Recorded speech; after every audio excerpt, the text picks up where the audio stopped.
Hello అండి, ఇంకెందుకు late ఈ వీడియోలో గుడి మొత్తం చూసేద్దాం రండి. ముందు కనిపిస్తుందంతా కూడా కొత్త గుడి అనమాట. దీని వెనకాల పాత గుడి ఉంది.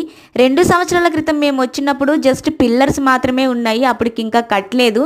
కానీ ఇప్పుడు వచ్చి చూస్తే మాత్రం ఇంత పెద్దగా ఇంత అద్భుతంగా గుడి మాత్రం తయారైంది. గుడిని కడుతున్నప్పుడు చూసాం కదా, అస్సలు అనుకోలేదు ఇంత అద్భుతంగా కడతారని. నాకైతే ఫస్ట్ టైం గుడిని చూడగానే మనసు ప్రశాంతంగా అనిపించింది. ఇంకా మనం లోపలికి వెళ్తుంటే గుడికి అటు ఇటు 2 వైపులా స్తంభాలు ఉన్నాయి చూడండి. ఆ స్తంభాలు 36 స్తంభాలు ఉన్నాయి.